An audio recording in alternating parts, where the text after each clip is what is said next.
Rahim. Allah subhanahu wa ta'ala in the Quran depicts for us a very beautiful scene. The scene of Prophet Musa alayhi salam and his people when they reached the shore, when they were followed by the army of Fir'aun. At that moment, when they reached that shore, two rhetorics emerged. The first rhetoric was the rhetoric of the people of Musa when they said, Inna la mudrakun. Indeed, we are to be overtaken. They decided the conclusion because they say these material indicators that show that, okay, there is no way out. However, the other rhetoric was the rhetoric of Prophet Musa alayhi salam, which objected to their way of thinking. Prophet Musa answered, he said, no. He said, Kalla inna ma'iya rabbi sayahdin.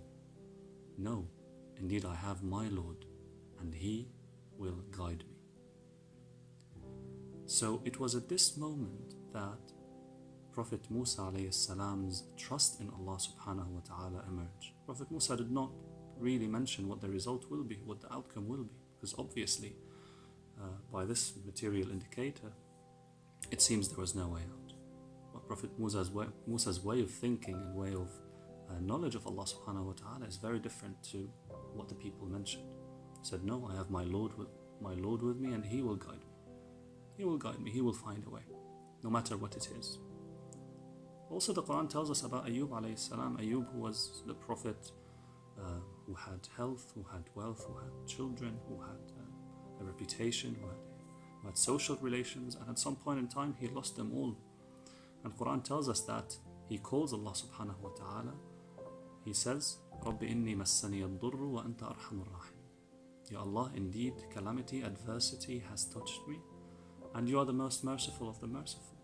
Ya Allah, I come to you in complete need, in complete weakness, right? And you are merciful.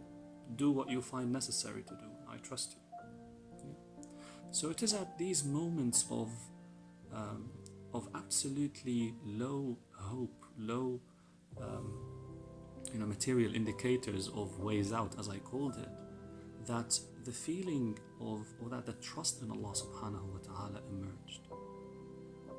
That the hope in Allah subhanahu wa ta'ala emerged.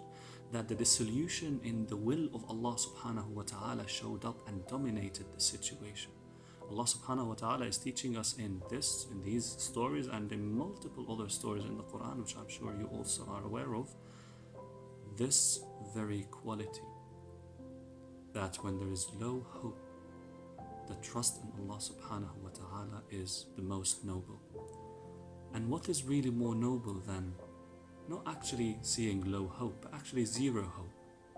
That one turns to Allah subhanahu wa ta'ala and says, Ya Allah, look, I have no hope. Ya Allah, look, I am in complete helplessness. Ya Rab, I am in complete weakness. Ya Rab, I am in complete need of you. I really have nothing. I really have no strength to rely on. I really have nothing in this world to rely on. When you have zero hope, still you turn to Allah subhanahu wa ta'ala and you say, Ya Rab, I love you. Ya Rab, I still want what you have. Ya Rab, I want the connection with you in my heart. Ya Rab, I completely dissolve in your will. Ya Rab, I want what you want. Ya Rab, I am nothing. And this is what Imam Hussein alayhi salam actually said in his own words in Ashura when he saw his friends, his family massacred in Karbala. He says, Aradita ya Rab, khudh hatta tarda. At this moment of zero hope, Imam Hussein alayhi salam's connection with Allah subhanahu wa ta'ala went to its peak. Ya Allah, are you pleased? Take so that you may be pleased. And the prayers that Imam Hussein alayhi salam was saying also towards the end of his life, أدعوك محتاجا وأرغب إليك كثيرا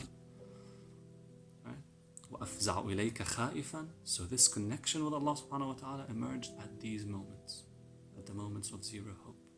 Sayyidah Zainab also alayhi salam says, Allahumma taqabbal minna hadha al-qurban. Ya Rab, that love that we have for you, we're demonstrating it now. We're demonstrating it now at these moments of absolute helplessness, absolute weakness. Walhamdulillah.